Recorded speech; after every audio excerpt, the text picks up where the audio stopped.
Hello, and welcome to the inaugural episode of the Culture Schlock podcast. My name is Zach.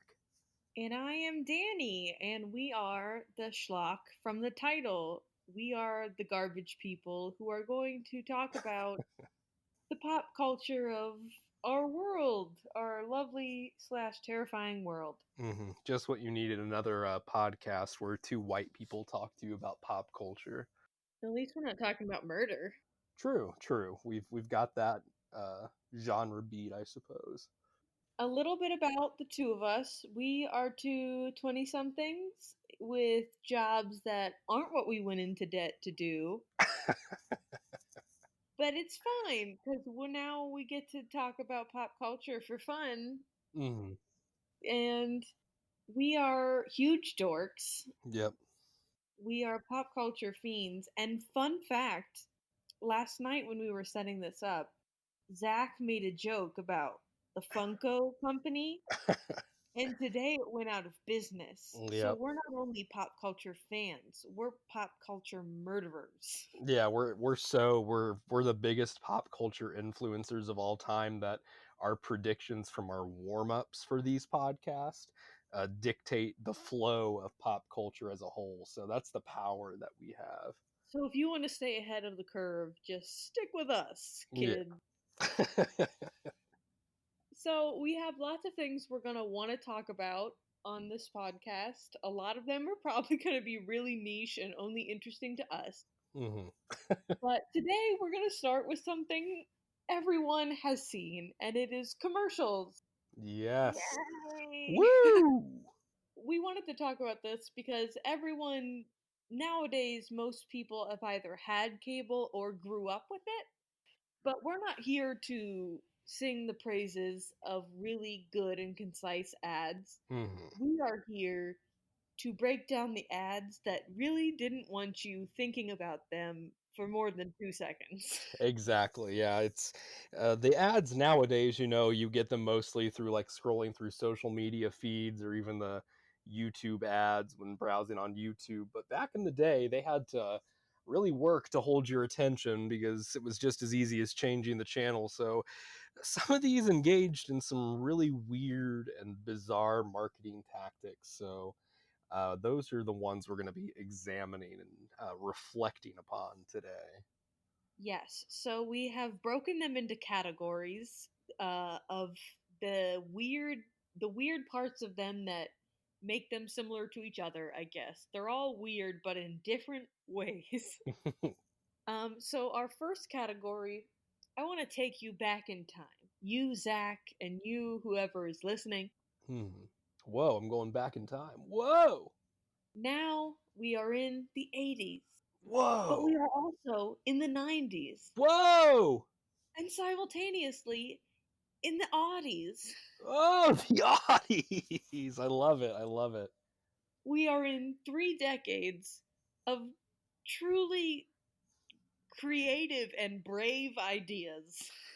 We have a category called ideas that came before technology could make them happen. That's a very concise category. Yeah, it's very specific, but I think once you start looking for commercials like that, it's not hard to find. Yeah, especially from back in the day. That's CGI. We didn't have all your Thanoses and CGI Princess Leia's back then. So Okay, Grandpa. So, our first commercial, you'll see exactly what this category means, is a baby bottle pop commercial from 2002. So, in this commercial, there are 3 tweens sitting at school eating baby bottle pops, enjoying them, making fun of people who aren't eating baby bottle pops, but there is a sick twist. And it is that these 3 tweens have horrific infant faces. Infant heads, not just faces. this ain't no Boss Baby, kids. This is a weird technological fusion. So these baby-headed freaks are sitting there talking about how lame all their tween-headed peers are. So one of the kids runs out because he just loved the baby bottle pop so much. He did not savor it the way the other tweens did. And his head immediately becomes normal again. And the other kids immediately start mocking him as well. And that's How the tides have turned. you thought you were on the inside, and now here you are. You thought you were born inside the baby bottle pop, but I was molded by it. I didn't see the end of the baby bottle pop until it was blinded. Oh my god. I just really love the implication is that if you aren't eating a baby bottle pop every second of your life, because they waste no time. Oh The yeah. second his head is normal again, Hmm. he is persona non grata. This kid Instant can roast. drop dead. Yeah, it's a strange, weird post-apocalyptic future where you need to have the baby bottle pops in order to be cool. Because if you're not Yeah, but like cool, then I love it too because in some of the commercials that are like this, and one of which we'll talk about momentarily, it's they're usually doing this kind of weird transformation in private. These kids are at school. They are surrounded by peers and mentors, and nobody has a problem with this horrific imagery before them. it's the everyday run of the mill thing. You come to school, you suck on your baby bottle pops, and you turn into a baby. So that's just another Tuesday. Yeah, and all the teachers and students are like, man, I wish I had a baby head. My mom didn't buy me the baby head maker because she's awful. She's lame. My mom works two jobs and can't even afford to buy me one little baby bottle pop. What a bitch. So, speaking of commercials where your head just mystically and horrifically transforms, we also have one that is for gushers. Zach, why don't you tell me what happens in the gushers commercial? Yeah, absolutely. So in the Gushers commercial, which is from around the same era, I don't know the exact year. It's 2000s. It's part of a promotion they were doing called Gushers Redo Your Room. So just like, and this is a common thing in all the Gushers commercials. So two kids, they're just hanging out, having a good time, and they decide to pop some Gushers in their mouth. And like happens whenever you eat a delicious gusher, the moment you put it in your mouth, before you swallow it, even your head transmutes into a corresponding fruit to whatever flavor of gusher you were eating. So one of them turns into a watermelon, and the other turns into a bunch of blue raspberries, which, fun fact, is not even a real fruit. So it seems that Gushers not only has the power to transmute, but also create new fruits just in the ether. You are transmuting into a transmuted fruit. Exactly, exactly. It's a double transmutation.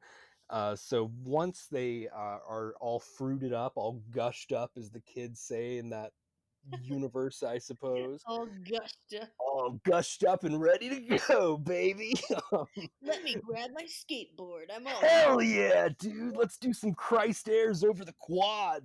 Um, the blue raspberry. Oh, so the watermelon. Excuse me, the watermelon boy. I guess they're hanging out in his room because blue raspberry boy, I guess, is possibly allergic to being a blue raspberry because the moment his head transforms, he starts to sneeze, and he sneezes and releases the gush, if you will, a cloud and a mist and a slime of blue liquid ruins and covers everything in the watermelon boy's room. It is truly heinous to look at.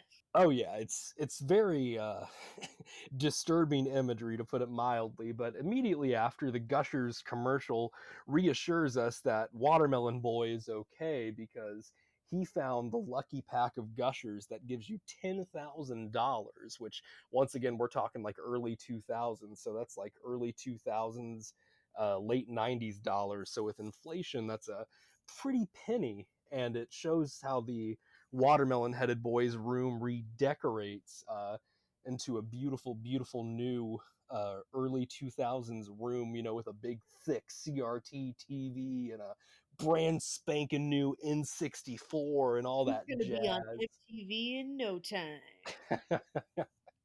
Yeah, and that's it. So just another entry in the common trend, the mystifying trend of late '90s to early 2000s commercials, where snack foods apparently transformed your head into something corresponding. But see, unlike baby bottle pops, we don't know when your head becomes normal again.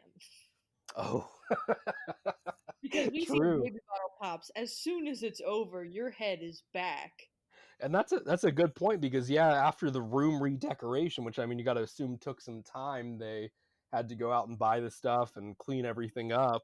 Their heads are still those fruits, so Yeah. perhaps the gushers are permanent. Once you gush, you feel the rush and you never can go back, man. You like go to school one day and everything's normal, and then like a friend of a friend, Trish, is walking in with like a lemon as a head, and you're like, oh man, she gushed.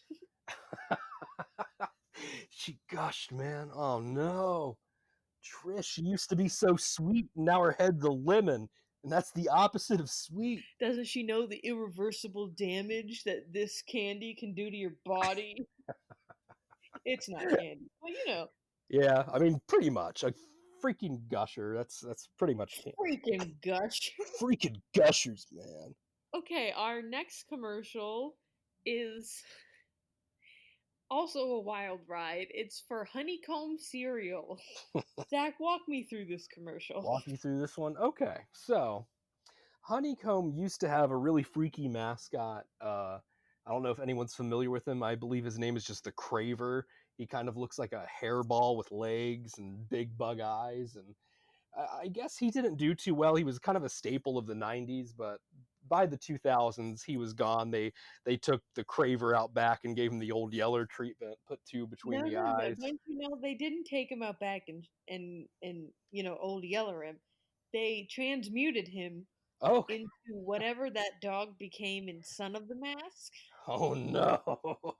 He was still getting work though. He was still getting Yeah, work. he's That's fine. He good. just needed like a facelift. He was fine. But anyway, honeycomb. Yes, back to the honeycomb. So after the Craver went south, they decided to replace it with a new mascot. And in this debut commercial, we open up to your standard high, possibly middle school kids just hanging out, and you're kind of in a They first are person. not in high school, Zach. This could be a high school. It could be a high No, school. they are children. It is middle school. Okay, it's a middle school then. If you want to argue semantics, it's a fucking school. That's all that matters. And these kids are all hanging out, having a good time. And then the coolest kid in school walks in, and we get that perspective from a few girls fawning over him. He goes by the name of Bobby, by the way, which really cool name. Sick And name, Bobby. His sick friends name, call him the Bobster. Bobbert, good old Bobbert. So Bobbert's walking down the hallway, and he meets up with two of his friends, and he finally turns around to face the camera, and Bobby's got a really big mouth, which apparently is the only way you can truly enjoy and savor honeycomb cereal. And that's the commercial specifies that's why Bobby is cool, because he's got a really big mouth which lets him eat honeycomb. And I'm kind of underselling this. It needs to be seen to believe. Truly. But his mouth is yeah, his mouth is stretched through the miracle or the curse in this case of pre good CGI. It's like a snake unhinging its jaw, but it just Yeah, remains unhinged. It does not go that's back actually when he's done. that's a really good way. Yeah, it's very similar to that. And yeah, so Bobby, he's just the coolest kid. He's got his frosted tip hairstyle and his neon green Adidas tracksuit on, and everyone loves him. But my favorite part, other than the girls who definitely want to make out with him, I guess to find out what it feels like to suffocate. My favorite part is the stinger at the end, Mhm. where somewhere outside, I guess on a football field, a soccer field, it's a field of some sort. I think we're still at the school. But someone, we don't know who and we don't know why, has thrown an unopened box of honeycomb into the air, Hmm. and his name's Bobby, but for the sake of clarity, I'm gonna call him Honeycomb Big Mouth. Okay. Leaps Honeycomb. into the air like a dog and catches the box in his mouth, as if his parents are playing fetch with him. Like he seems like a normal boy, but with a freakish mouth in the rest of the trailer. The Yeah. trailer in the rest of the commercial. But then all of a sudden they're like, Bobby, Bobby, you, you, you want the honeycomb? You want the honeycomb? They do a few fake out throws. Yeah. What they don't show you is immediately after he jumps up and catches the honeycomb box in his mouth, he walks over and pisses on a bush too. He lifts his leg up and just lets loose. So what do we got next, Zach? What do we got next? I believe next we're going to jump on over to our next category, which Woo! is called Why Are They Using Sex to Sell This? So we all know that commercials using sex to sell things isn't news. This has been happening for ages. It's a tale as old as time. Yeah.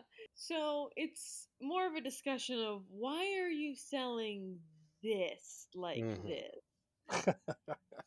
There are much better ways to sell these things. Yeah. So let's jump right in with Zach, introduce our first commercial in this category.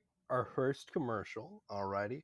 We're going to be talking about some M&Ms, baby. You know those famous chocolate candies that don't melt in your hands; they melt in your mouth. And if that's not That's sexy, not even true. I hate that saying because every time an M&M's been in my mouth, it's just still the same M&M. yeah, that's the candy coating takes a while to dissolve. You got to be like holding them in there all day through all three squared meals, just tucking them under your tongue. Yeah, so I have a lot of opinions about the way M&M sells or advertises, I guess, Hmm. its product because it doesn't just belong in this category. Today we're only talking about it how they use sex to sell it, Hmm. but we could honestly fit it into most of the categories we have. So the first M&M commercial, because we're gonna talk about two slash two and a half, two and a half. We're talking Two and a about two half. and a Okay. half 2.5. M&M commercials. So a husband comes home from work. He's probably had a great day being the breadwinner, and he hears his wife in their bedroom and he hears giggling. And we go, "Uh-oh, what's this?" Because we do not yet know this is an M&M commercial. She got a Super Nintendo in there? What's going on? So we get a little tense. He opens the door and his wife jolts up in bed, the covers pulled over her, and she's like, "Honey, it's not what it looks like." And he's very betrayed and he goes, "I know what I'm seeing. Like, Oh. I'm not dumb, Teresa." She doesn't have a name, but I am a man. at this point you're like, "Oh God, why are we watching this fight in a commercial?" And her partner in bed is the Red M&M, or Red as he is named. Clever naming there, Eminem's company. Yeah, and so the husband's next reaction isn't, "Dear God, my wife is sleeping with sentient candy." It is, "We were supposed to share him." And I am blown away because it's Yeah. not subtle, it's very much right there. I mean, it's right there. There's no reading in between the lines of the dialogue. It is the dialogue. It is open minded in a way I don't approve of, in ways we as a society don't need. And then the real kicker is that the stinger, because there's always a stinger, and in these commercials we're talking about, it's usually horrific. Out of the closet comes the yellow peanut M&M, or yellow as we call him. Oh, another one. +2 for the Mars Candy Company right there. Yeah, and you go, Yellow been there the whole time? And Yellow whispers, loud enough for everyone to hear, "Her husband's home." So he's acting like he was supposed to be, like, watching the door, but the only thing he can watch from the closet is Red and the wine. Mm, God. More open-minded from this early 2000s M&M commercial. They are not shaming anyone here when they probably should. We've got a three-way, cuck candy relationship going on. Oh my It's god, a don't say beautiful thing. cuck. Oh my If I was gonna be cucked by something, it would be an M&M, probably. why? I mean, they're pretty sweet guys, you know, and they've got those, like, swell little shoes on, so they got a sense of Oh my style. god, I'm not having this conversation with you. We're not having this discussion. Alright, that's fine. You might be more of a Skittles person, that's totally fine, but if it were me, I'd pick an M&M, that's all I'm saying. Anyway, like I was saying, so Red seems to not mind the idea that Yellow was going to be watching, Mm-mm. but this also contradicts another commercial that we watched where they are trapped in a cave and Red has been licked. It's pitch black, so they don't know. So Red's like, "Yellow, did you just lick me?" And he's like all offended, and then Yellow gets upset that Red is so offended, and he goes, and I quote, "Like one little lick between friends is a bad thing." If I had a nickel for every time I had said that to somebody, I'd have no nickels. I just I'm amazed that Red was okay with the first scenario and not the second. It's like you said, it's a contradiction. They don't pay attention to their own lore, The the M&M M&M Bible. continuity is a mess. I gotta go update the IMDb right now under Gotta goofs. get on the wiki. The wiki. Oh, you know there's an M&M's wiki. There has to be. Of course there is. But the second M&M's commercial, or I guess third at this point commercial I want to talk about, 2.5. one that was a cross promotional commercial with The Bachelor. Mm. And it was Juan Pablo. And so it aired in January because ABC would not stop calling it Juanuary. Oh, Jesus Christ. And it was so painful. I'm like, I'm just trying to watch Agents of S.H.I.E.L.D. Can you please like, I January. don't need all these Juan. Like, it's like only Juan more day till the premiere. It's like, stop. One more day to revolution. So in this commercial, they are in the Bachelor Mansion. It is Juan Pablo and Yellow are standing outside the door, and they are listening in on the female contestants. And the female contestants are like, he's delicious. I could eat him up. And like the boys are like, ooh, Hey. this is saucy. And so you immediately go, "Oh, I see the joke they're setting up. Juan Pablo is gonna one of them is gonna go in the room and then find out that they were talking about the other one." Mhm. Basic joke setup. Oh, yeah. So Juan Pablo's like, "I'm gonna go in there," and Yellow's like, "Go for it." And then he goes in there, and that's the end of the commercial. That's it. They cliffhang you in an M&M's commercial. Oh, I'm like, I don't. There was no joke. You set up a joke and then just didn't do it.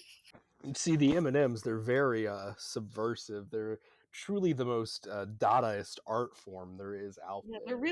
they're really auteurs. Yeah, they're very auteurs. So there are tons of M&M commercials we could talk about, but we're going to move swiftly on to a non-M&M commercial that uses sex in questionable ways. So Zach, tell me what this commercial is and what happens. Yeah, absolutely. So this is I would say of all the commercials we're going to talk about, this one might be lesser known, but I remember when I was growing up, this one was all over TV.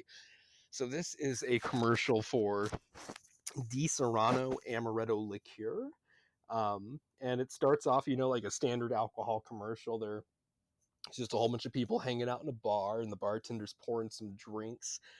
He makes a Di Serrano martini and Di Serrano sour, which I guess means this is the only thing they serve at this bar is Di Serrano. So if you want to come in and get a beer, I guess you're shit out of luck. Please buy our alcohol. We are going out of business. Please help us. Um, this beautiful lady walks up to the bartender and orders, what else? Di Serrano on the rocks. He pours her a big old drink of Di Serrano in the glass with some big pieces of ice, really big rocks. And the narrator starts explaining to us that the warm sexual taste of Actual quote. Di Serrano is like nothing you've ever experienced before. And of course, it doesn't actually show her drinking because, fun bit of trivia, alcohol commercials actually can't show people drinking alcohol on the commercial themselves. So the camera immediately cuts back and the glass is empty. The bartender, he reaches over to take the empty glass, probably give her a refill, but she smacks his hand, like, no, and grabs it. And she picks up one of the big pieces of ice and just puts it in her mouth. And the bartender makes the funniest face. It's the goofiest, it's like a Looney Tunes grin. He's like, oh yeah. It's just a very interesting juxtaposition that it's a warm sexual taste, and yet here she is at the end of it just sucking on a big old hunk of ice, and his face, man, at the end just sells it. It's definitely one of my favorites. I just think it's so funny because sucking on ice isn't isn't attractive and not and isn't sustainable. You know, like okay, you like the idea of it, but that ice has to either be in your mouth or in your hand, and you don't have Hmm. the endurance to do it for that long in either case. So the inevitable conclusion of this commercial should be when she eventually just has to spit it out onto the bar and like slides a little. Just reaches and grabs the glass back from him and goes, Oh no, no, no, not the cough glass. She wasn't ready, so she just onto the bar. Oh slinks man. onto the bar. But also, like, Oh man. isn't it not great to link alcohol and sex? Oh God, yeah, that's a good point actually. Especially since the bartender more than likely was just pouring the drinks and not drinking them. No, So don't worry. He was drunk on the job. okay, thank God that totally justifies it. Okay, never mind, no issues. He's not taking advantage. He is just a very irresponsible bartender. So our next commercial is actually a segue because it still fits in this sex category, but it Hmm. also fits in the next category, which we will reveal after we talk about this commercial, and you will immediately understand why it's in both. Little So teaser for you. the next commercial is Axe Chocolate. Chocolate Man? Yeah, that's probably the easiest way to find it. I believe the product itself is Axe Dark Temptation, like that's the fragrance, but this is pretty well known as the Axe Chocolate Man for those who want to look it up themselves. And you should. And also you shouldn't. We're not responsible for the therapy bills, but you should look it up. So tell me what happens in this Axe commercial. And okay, yeah, absolutely. So it starts off with a your standard Caucasian boy. It may sound weird that I'm specifying that, but your regular Caucasian boy is applying some Axe deodorant before he leaves the house, and he applies it, and then the camera kind of pans over to his mirror so he can see the front of what he looks like. And he has not only has his head transmuted like the previous commercials, his entire body has transmorgified into a living man made of dark chocolate. And his face is stuck in a terrifying rictus grin of simultaneous surprise, and it seems like a grimace of pain. And he's also got big white eyes, similar to what you would see on like an Easter bunny. But worse. he goes, "All right," and he leaves the house. This is just, He's like, "This a is fine." normal thing.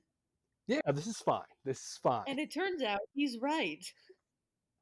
Yeah, as a matter of fact, it's more than fine because just like Honeycomb Big Mouth Boy, people are really into him, and they're not just really into him like he's a cool guy, but the ladies, especially, seemed pretty turned on by this walking chocolate man who is kind of also a walking yeast infection waiting to happen if Oh, you think God. about it. Uh, but we start off, with some regular things such as going to see a movie and getting what usually would be little pecks on the cheek, but it is people just licking him and Oh, that's not savoring how the it flavor. starts, Zach. Did I miss something? Oh, What you happens missed first? something because less it starts less sexual, but more horrifying. Oh He God. leaves the house, and the first thing he does when he starts it's sort of a Tobey Maguire Spider-Man moment where he's basically strutting down the street doing the finger guns, because except in this guy's case, people are genuinely interested in him. And he's walking by an ice cream parlor, and these two girls are outside eating ice cream. And unprompted, completely unprompted, they weren't really even looking at him. They were probably the only women in this universe who weren't. He snaps his nose off. Oh He yeah. has no nose, and he crushes it in his hand and sprinkles it over their ice cream for chocolate shavings. Mm. Again, he was not asked. He's like, "I hope you like chocolate." And they're like, "Actually, I don't." Don't, but, it's like, "That's quite a risky play here, man." Anyway, after that, yes, women just cannot get enough of the chocolate man. Yeah, yeah. So yeah, there's that, and then the movie theater, and then I believe the next thing, correct me if I'm wrong, is he's on a bus, Mhm. waiting to go to his stop, and He's there's just waiting. He's just having a yeah, he's normal just waiting. Exactly, and he's standing there, and sitting behind him is a woman who seems to be kind of disinterested. But when the moment arises, when he turns his little chocolate head, she leans forward, and I'm not making this up or exaggerating, takes a bite out of his sweet little ass. big old bite. Yeah, a big old bite, and he jumps. He's shocked by this development. If his face could make any other expressions other than the shock that's already on there, he'd be even more shocked. And her response to him reacting is just to look at him lustfully and lick his lips. So Her lips. She doesn't get up and lick his lips. I said she licks her lips. Did I say she licks his lips? Yeah. Okay, maybe I dreamed that after watching the We have Chocolate the Man. She audio. licks her own We can see lips. who's right. Okay. She's savoring the flavor. She's savoring the flavor. Yeah, and the the way this commercial ends is he's Mhm. waving at these women in a yoga class who have thrown themselves into the glass window at the studio like rabid animals. He's Mhm. waving at them, and then these girls in a convertible drive by and snap his entire arm clean off and steal it, and they don't stop, they just keep driving, and he's out an arm. It is horrific. I mean, throughout the commercial, he seems to regenerate because he broke off his nose first thing, but still True. has it. But it's like, still, that doesn't seem like a pleasant situation. It's he's definitely got some kind of superhuman ability where he can regenerate, but who knows how long it takes. Like a nose is one thing, but your entire arm, like we're talking all the way to the shoulder, that might take a few days worth of re-chocolatification. Yeah, does he have to stay in chocolate form for that to work though? That's a good question. He probably has to re-up on the Axe deodorant every now and then, or else who knows? Yeah, that's even scarier. What if the chocolateness wears off while his arm is gone? Does he just immediately start spurting blood all over the place, or Or what? is it just like a stub now? Like He's just, yeah. Oh man, that would be That's a Twilight Zone episode waiting to happen. Get on that. Get on that, Jordan Peele. Do it. So the category that it also fits in, that we're now moving fully into, so brace yourselves, Hmm. is physically painful. Yay! These are commercials that, for different reasons, just make you cringe and make you want to die a Mm, little. exactly. But just like the great philosopher, the Goo Goo Dolls once said, sometimes you need to bleed just to know you're alive. So I don't think that's this is true, but let's talk about these commercials. So tell me about Quiznos, Zach. Quiznos. Okay, so Quiznos, a little bit of trivia real quick. Quiznos used to be the only place where you could get subs toasted. Subway originally was exclusively cold cuts, and for a while, Quiznos was the more popular of the two. And while they were king of the hill, admiring their beautiful kingdom, they had a great idea to have a new advertising mascot. Enter the Sponge Monkeys. If you want to find this commercial, I would look up Quiznos Sponge Monkeys or Annoying Quiznos commercial, which is how I think I found it. But anyway, I'll try to do my best imitation here. This will just But be the audio. imagine, It paired with the visuals, which we will discuss yes. after the audio impression. You have to understand this is Mhm. the worst thing I've ever seen. So imagine, if you will, close your eyes. This is a little Quiznos ASMR for you. We like the subs! Quiznos subs are good! Delicious subs! And that's just the first verse right there. If you want more, you have to pay me, but So while you're hearing this lovely medley, um, you have pix- picture art that was basically made in PowerPoint of a picture of a Quiznos and these mhm. two heinous sponge monkeys. They are just sort of vaguely moving nebulously around the space.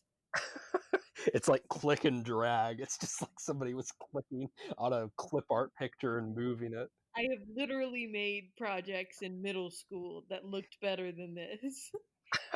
I think I just love this commercial because there is not one redeeming factor of it. No. And a lot of people theorize that these commercials were so negatively received that it might have been the downfall for Quiznos, which is why you don't see a lot of them It's around like the anymore. opposite of that Bell experiment with dogs, where you immediately lose your appetite when you hear this Quiznos. People were Yes, there it Pavlovian is. conditioned So to they see avoid Quiznos Quiznos. and they instinctively also hear it, and they're like, "Oh God, Their ears just start bleeding at the sight of a it's Quiznos sign. heinous." So our next commercial is a Virgin Mobile commercial from when would Mm. you say this is from? This I would say mid 2000s, maybe early 2000s, but my gut for some reason is telling me 2005. I can try to confirm that real quick, but I want to say Okay, you 2005. confirm that if you want, but I'll set the stage. So this ad is called Christmas Hana Kwanzaa. So it's a holiday. It's a winter holiday ad. Mhm. And so the first thing you see is like a snowy landscape, but it's a stage too, and there's just a plain dude. He's fine. There's nothing really interesting about him, but you're like, okay. And he's got a microphone and it's a song. Mhm. And the first line is it's okay to be a Muslim. We're starting strong right out the gate with a lyric like that. Like the message in and of itself ends up being fine, but you're like, "Oh boy, why are we dredging into this?" So he goes on to sing about how it's okay to be a Muslim, a Jewish person, a Christian. He lists a whole Mhm. bunch of religions, and he's like, "That's okay. We're all just people." And you're like, "Oh, okay." I don't know what this is advertising yet, but like this is sweet.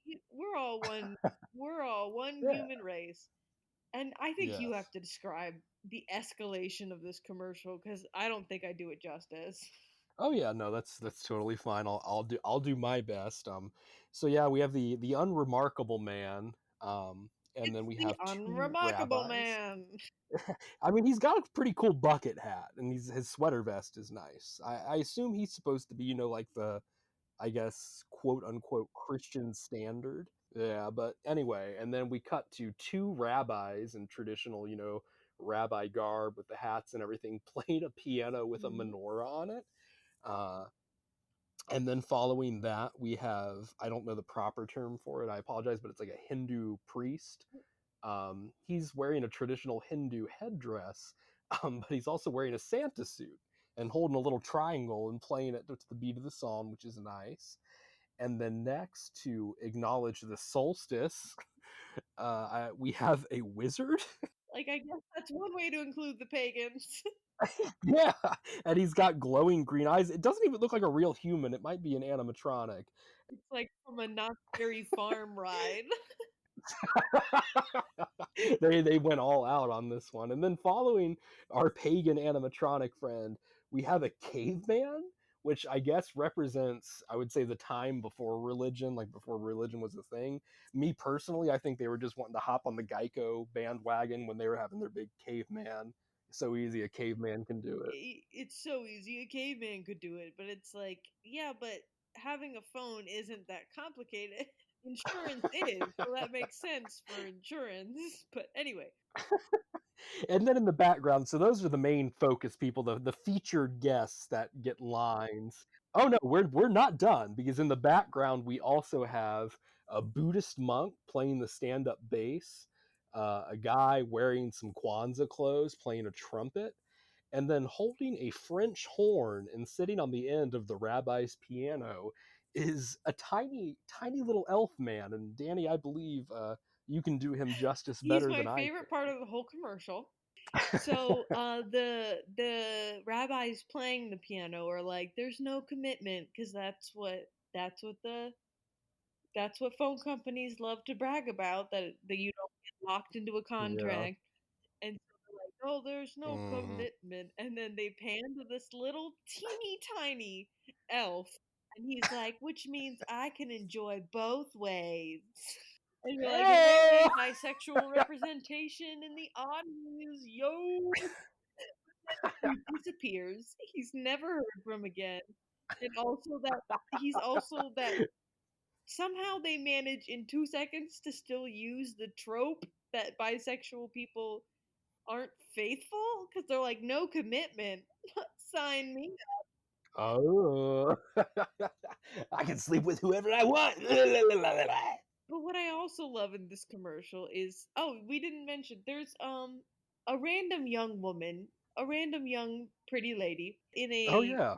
flip phone costume. Yeah. This is before iPhones and smartphones, folks. It was the pinnacle of Yeah. And technology. so she's there, and at one point when they're talking about how it's okay and religion doesn't matter because we're all people, she's like, "And I'm a Hmm. Scientologist." And normal guy goes, "I guess that's a religion." And I'm not a Scientologist defender. I'm truly not. But it's like I thought this was a message of inclusivity, and we are still taking the time to be like, "Well, not those people." Yeah. I mean, those people, I guess, but like you're a little less welcome than the rest of us. Yeah. Well, hey, that's why Virgin Mobile isn't around anymore, because right after this commercial, Tom Cruise got on the horn with Xenu and they bought the line out and liquidated it entirely. Don't talk bad about my overlords. So our next commercial is probably my favorite one on our list, and I love most of these. It is a musical number for Walmart and Coca-Cola. It is also a holiday ad. There are so many holiday ads that, of course, many of them are going to be physically painful. It is Yeah. a song called "Stock Up on Joy," and I'm gonna be describing this commercial, and you're gonna Mhm. go, "Why is this in this category?" And just bear with me. A young man with very floppy hair. He's in a very, very packed house, and it is Harold Jenkins from Umbrella Academy, that actor. And I just looked up his name, and I've already forgotten it. I'm so sorry. John Yeah, I Maguro. love your work. So he's here, and he's like, "Wow, there's so many people here." And then he starts listing the people, and it starts with his family, and you're like, "Of course, his family's here." And he says, like, my surprisingly cool stepmom. And I'm like, why did you have to be so passive aggressive right there? Okay. And so you're like, okay, this is cute. This is fun. And he's like, here's my best friend and his date. And you're like, oh, cool, his best friend. Who else is here? And like, he's talking about, like, oh, my parents invited their neighbors and friends. And my brother Hmm. invited his brood or whatever. And you're like, okay, who did you invite other than your best friend? Who do you have here, Harold? And he starts to list the people he has invited, and I wrote down who he invited because it's so sad. He invited his office mates, and you're like, okay, sure, maybe. His judo coach, his allergist, Yes, that's my favorite. My random allergies. people from his MySpace and Twitter lists. Yes, MySpace. So Let's his go. family has invited genuine friends, and he's like, "Here's the dude teaching me judo. Here's the dude who helped me figure out I'm allergic to bees. Here's a bunch of strangers I found on the internet. That one said he was an 18-year-old girl, but I guess he's not." And then he's like, "Oh, and the first girl I ever kissed." And he opens the door, and this beautiful woman who's oh shoot, she's the mother on How I Met Your Mother. She's amazing. She's great. So he opens the door and he's like excited to see her. There's no words for a second. And then you see that she has brought a boyfriend. And it isn't David Harbour, but it looks like David Harbour because for a second I'm like, how many people did they get in this? But he gives the smallest, it's truly half a second, the smallest, super pained look into the camera. And he's like, "Oh, Oh, it's fine." And you're like, "Oh man, your whole goal of this party was to scam on a girl who kissed you when you were 13." Like, oh yes, my dude, god. she moved on. You are 28. Like, That's a straight up Harold Jenkins move though, if you stop and think about it. but but the song is like, it's cool. It's great that everyone's here because we have enough Coca-Cola to go around. And the amount of people in the Hey. room, you're like, I don't think any sane person would have bought enough for this, but okay. But also, Harold, They honey, had a sale. you didn't invite like any friends. You have one, and he's there with a date. So you are flying solo at this party where everyone has someone. But it's fine because he has enough coke. So our last category is pretty self-explanatory. It's darker implications. It's those commercials where if you think about it for more than a second, you go, oh no, Oh there's something not no. okay in this universe. I say that every morning when I wake Me up. too, kid. Me too. So I brought two commercials to this that I want to talk about first. They're hand in hand. They are both Mm, Folgers coffee commercials. One is currently on the mm, air. It is the only one of the commercials we have on this podcast that is yeah, currently in use. So you go. But the first, get the the medal. older one, I'm pretty sure most of us have seen this. We have just buried it because we don't care. So this young man comes home from Africa. We don't know what he's doing there. He's not in any army or military fatigues, so I guess he was colonizing. The front Oh door no. opens and it's his little sister. And you know this. Why do we know this, Zach? What do they give us? What subtle hints do they give us? Yeah, so just like, anytime I'm sure any of you visit your sisters, when you open the door and you're not sure if you're at the right house, the sister just goes, she stretches her arms out wide and goes, "Sister!" Like she's a Pokemon. Sister, sister. Cause like no, that's you, honey. If anything, you should be like, "Ah, big brother." That's also really on the nose, but it's at least like, okay, you're being Yeah, like, "Hey, it's my brother," not yeah. like, "Hey, it's me, your sister." Yeah, I know. So they walk into the house, and we are about to get the only reference to coffee in the whole commercial. So they walk into the Mhm. kitchen and they're like giggling and happy that they're reunited. And he goes, Mmm, coffee, real coffee. Yeah, real coffee. I've been in Africa, but this Folgers, man, So this is he's the like, real stuff. Hey, I brought you something from Africa. And she's like, Oh, what is it? He brings out this small little box with a bow on it. And she's like, Oh. And it's like, What did you think Mm. was happening here? He said he brought you something from Africa. Hasn't even That opened it yet. obviously means he's pulling out a gift. So she proceeds to take the bow off of the present and shoves it onto him. And he's like, What are you doing? And she's like, You're my present this year. And then there is a shared look that's too Oh. long, too intimate. Yeah. Um, And she bites her freaking lip too, man. What right the moment ends when their parents walk in. God knows what happened. thank And then it's God. like Folgers, and you're like, okay, I guess that was a coffee commercial. Also, we never find out what he brought her from Africa, and it's starting to bug me. It's probably a blood diamond It's that actually an was elephant taken from the tusk. mines, man. Me and my friends went shopping one Oh day. no, big brother. He shouted, Big "Brother!" while brother, he did it. no.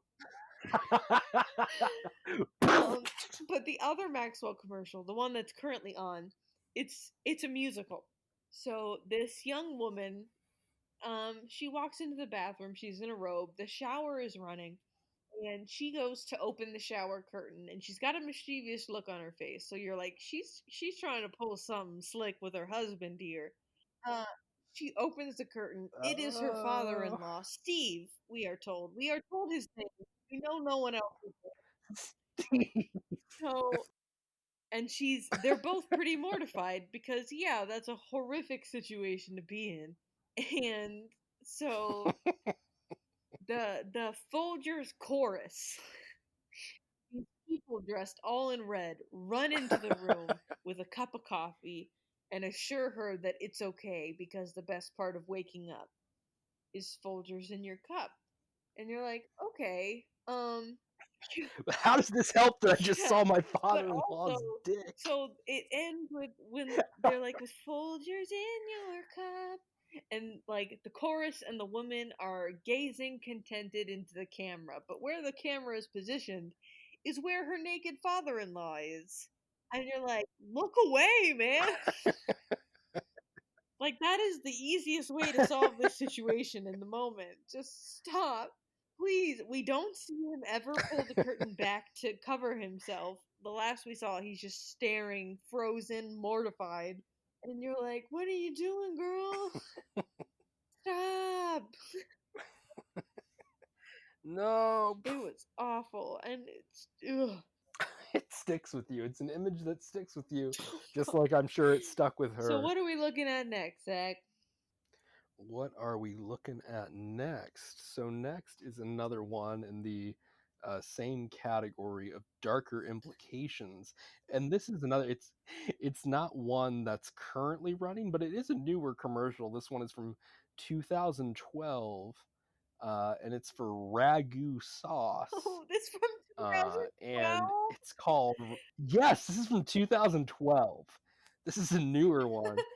I know, man. Time flies. But anyway, so this commercial is a little boy, couldn't be probably more than 12. He goes upstairs and he's like, "Mom, Dad," trying to get his mom and dad's attention. He just barges into their room, and the moment he opens the door and peers inside, he turns around and is pretty mortified. And a beautiful country tune starts, uh, which starts with "Parents in bed, but it's only 8:30." So you can imagine what he saw as he runs down the stairs. The song reminds you that this is why you should always knock. So what is the solution to this traumatizing event? I guess the parents get out of bed and cook the kid up some food with delicious ragu sauce. And the song lets us know you give him ragu because he's been through enough. What else did he go through? That's not enough to seeing your parents like that. It's not great. It's not fun, but you're you no one would shout, "Leave him alone. He's been through enough." But like also how does giving him ragu erase the memory? It's a coping mechanism. They're trying to. Well, now he's gonna associate it with his parents in bed. So yeah, because normally when those disturbing things come up, you have to like go to a therapy session, which can cost you a couple hundreds of bucks. But now that he's associates it with ragu, once he hits adulthood and those images come creeping back into his nightmares, he just has to run down to the corner store and pick up a bottle of ragu for like 250, and he's good. See, I see it as the opposite. I see him, he's having a Hmm. nice dinner in with his fiance. She's made Hmm. him a lovely pasta dish. It looks great, honey. He bites into it and recognizes the taste of ragu. And then he starts like a That's So Raven war flashback happens. And then all of a sudden he's screaming, Oh "No, God. no, mommy, stop!" And he's just his girlfriend is utterly lost, and he's sobbing into his pasta now.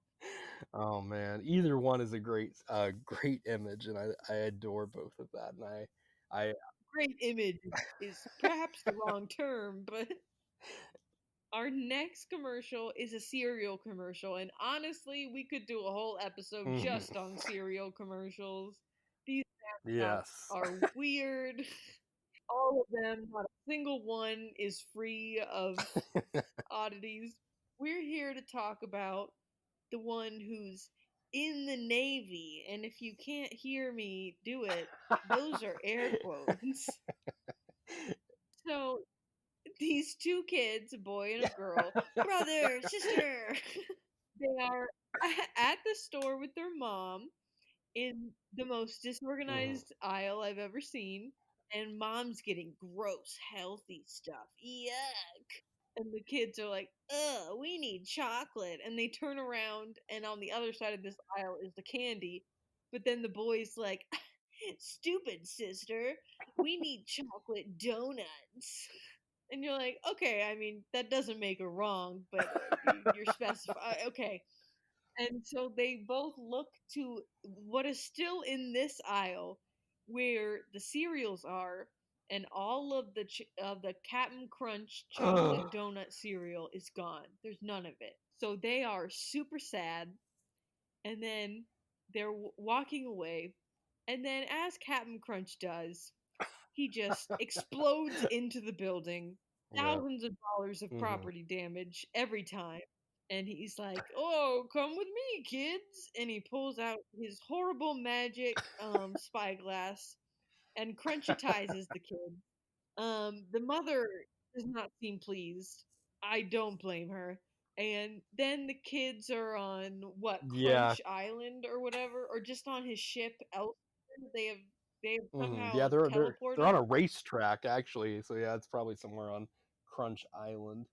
But they're not just normal kids anymore. The captain has also replaced their hands and feet with chocolate donut rings that function as wheels on a racetrack. So they are racing and biting into everything, Chocolate Man style. Just eating the whole island. They've been not only have they been transformed against their will into cartoons, but they are cartoon cars. They've been like horribly transmuted by Captain Crunch.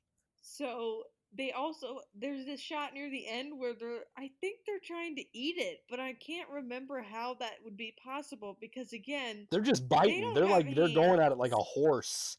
They like leap into the air and take bites out of the side of Crunch Mountain. Oh my gosh, what a horrific life. Correct me if I'm wrong. I don't remember if this happens in any of the Captain Crunch commercials, Do they ever go back? I have a distinct memory of one Captain Crunch commercial where they do go back. They have like a mean British babysitter and he takes them to Crunch Hell wherever they go. And then they teleport back and they do the whole Crunchitize me, Captain. And they like scream that as they materialize back into the world. And the old babysitter has a heart attack and dies. So Captain Crunch will bring them back if it serves his horrible purpose. But otherwise, Someone he should bring charges against Captain Crunch. Captain Crunch, here's a fun fact. According to a Wall Street Journal article, Captain Crunch, whose full name is Horatio Magellan Crunch, is currently under investigation by the NCIS, by the US Navy, because the stripes on his uniform, he only has three, which indicates that he's not actually a captain, but he's a commander. So he's falsely impersonating a naval officer. So Cap's got quite the rap sheet against him. So that's probably why we don't see him around these parts these days. He's lying low. he's, he's in international waters trying to wait it out. Our next commercial is a McDonald's commercial from the 90s, I would say, Yeah, because it's 90s. I don't know the exact year. the 90s was when McDonald's didn't just have Ronald McDonald, they Yeah. had an entire sitcom cast of characters. The McDonald Land gang. Yeah, and so forgive us, this is going to inherently get accidentally a little political, and you will see why momentarily. So we open, and there's Donald Trump. Back when he was a joke and not our president and a joke at the same time. He wasn't multitasking yet. Um, so he's in what I assume is Trump Tower Yeah. in a boardroom, and he's like, wow, this is amazing, and he's just complimenting this Big Mac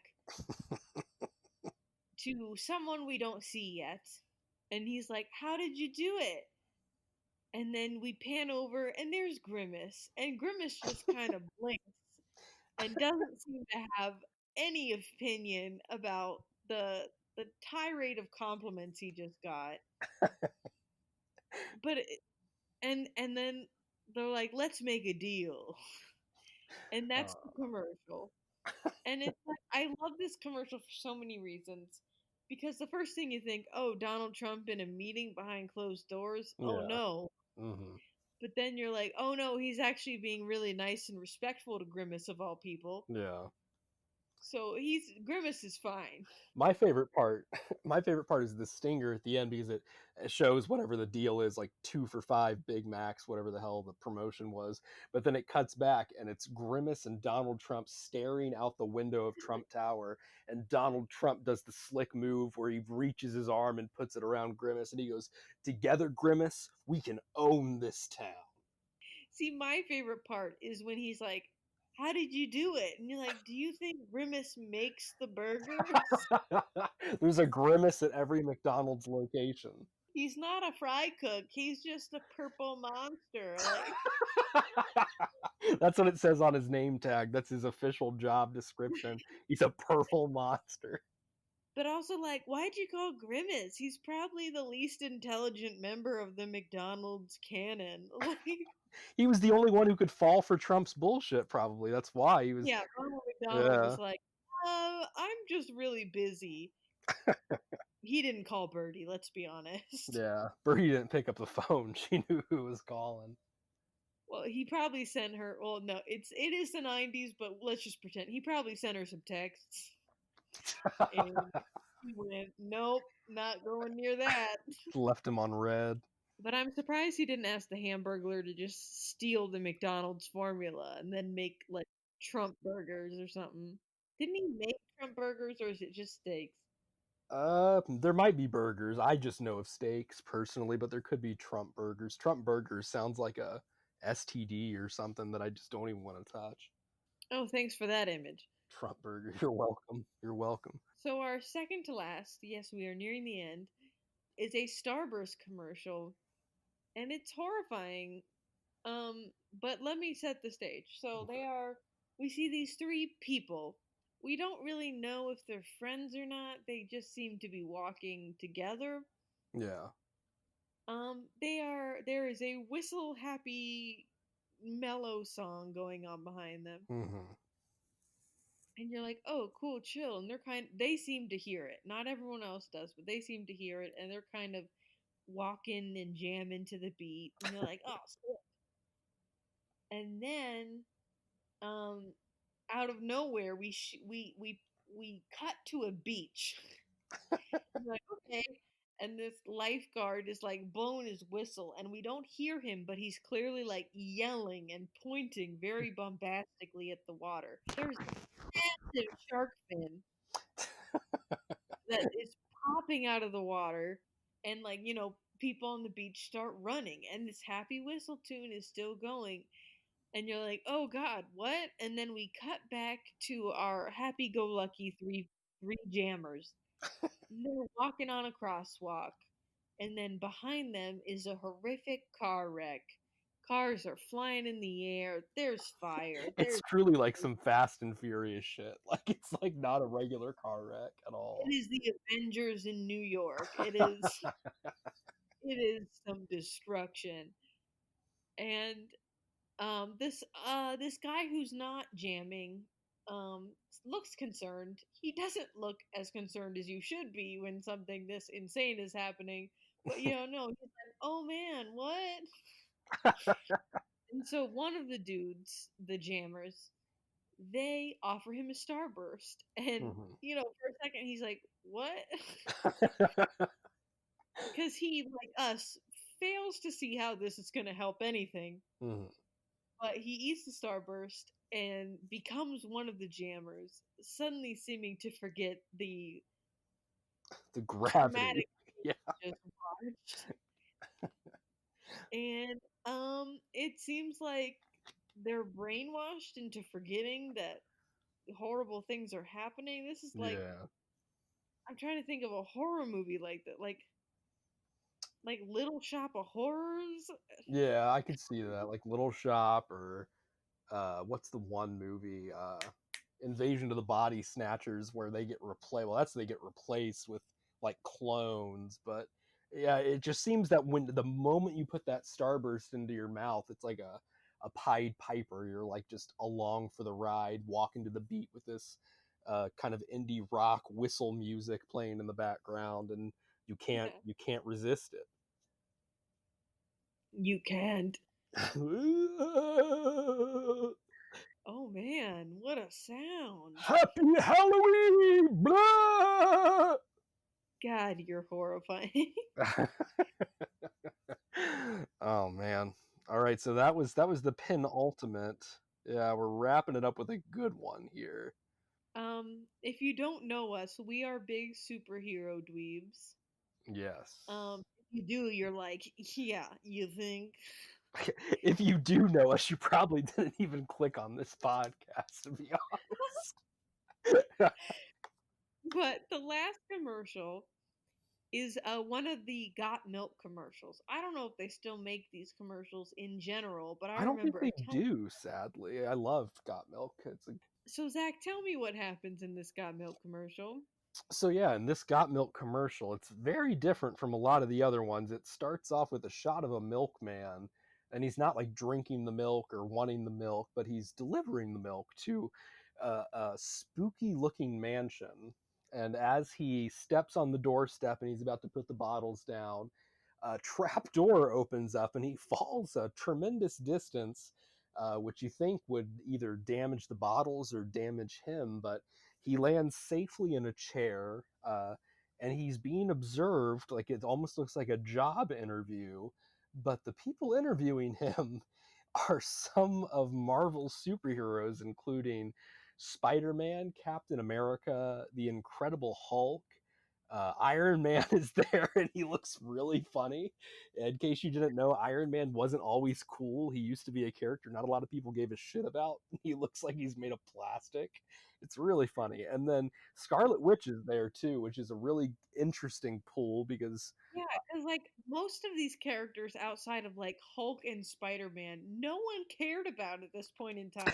Except like the hardcore people who like watched the comics, the cartoons or read the comics. yeah, yeah, exactly. So immediately, all these superheroes start questioning this man, like, "What is your superpower? Can you lift cars over your head?" And obviously, Because he's they're like, very aggressive and like Cap's really laying into him, and I'm like, "Yeah." you, because the milkman is very understandably freaked out.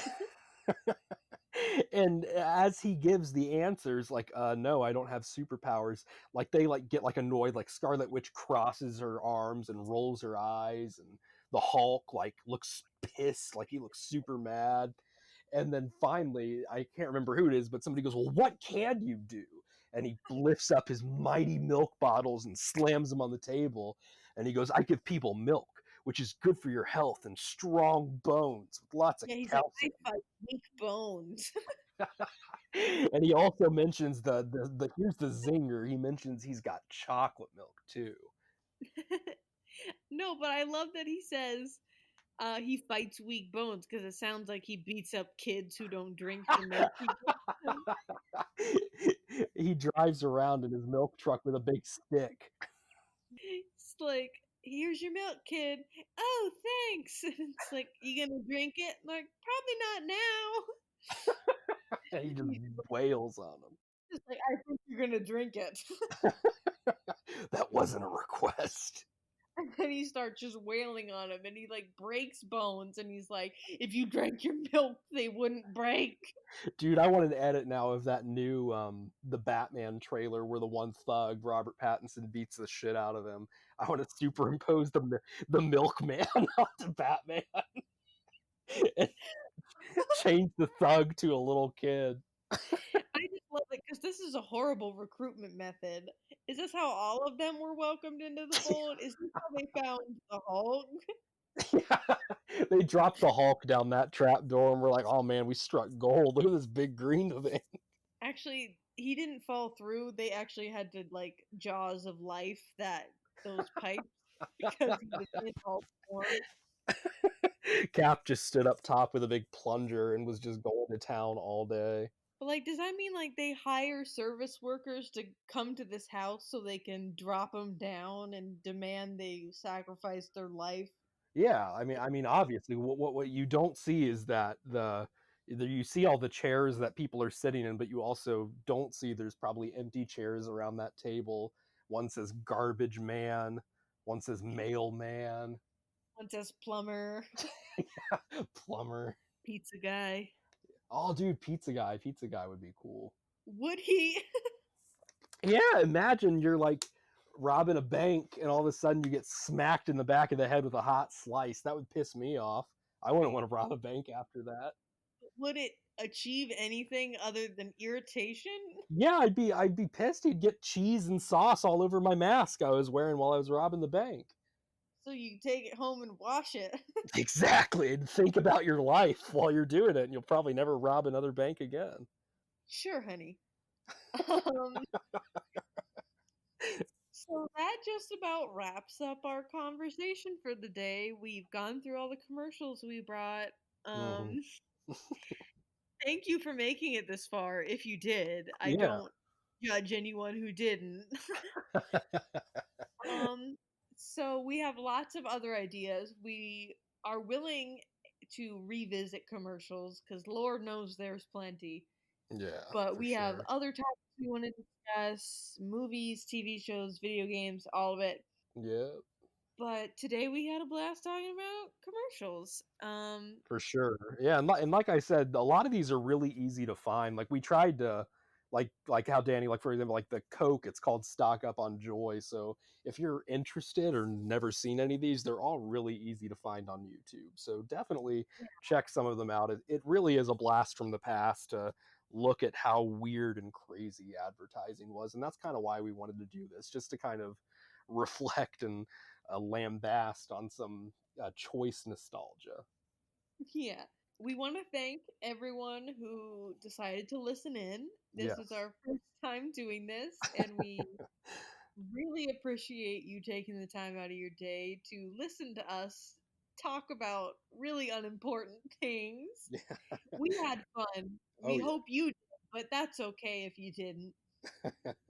To close out, we want to try this thing where at the end of an episode, we both apologize to you, the audience, for something. It might have been for something that happened in the episode, or just anything Mhm. not even that relates, that anything that happens. Yeah. I'll start. Okay. Today, I want to apologize to the movie New Mutants. Um, you languished as a finished product for years at this point, Yeah. waiting for someone to release you. You were supposed to be released in April, and then the coronavirus hit, and you just opened, but it is neither safe for me to go out and support you, and the movie theaters in my area are still closed. So I'm sorry, New Mutants, that I couldn't support you because whether you're good or not, I wanted to be there. I wanted to see you, but you weren't worth possibly dying over, unfortunately. What about you, Zach? Man, I've got a lot to apologize for, but we'll try to start small. I want to apologize to, I guess, the people of the world that it took this long for Dunkaroos to come back. Um, Did you cause that? I think I mean I don't have any hand directly in it, but I mean I kind of do want to apologize for it because I mean we as a society, how hard is it to package little shortbread cookies with delicious frosting, and it took a whole ass pandemic, I guess, for the world to figure out the important things in life, and one of those is Dunkaroos, and thank God we're back on track and those are back on shelves because I think finally as a society we can start healing again. Well, now that you mentioned it, they're going to go out of business too. Oh shit! So that is our first episode. Let us know how you feel about us. Leave us some constructive feedback that we won't take well, but we will take. Oh yeah, absolutely. So, whether it's morning, day, or night, we hope you have a good one. Thanks.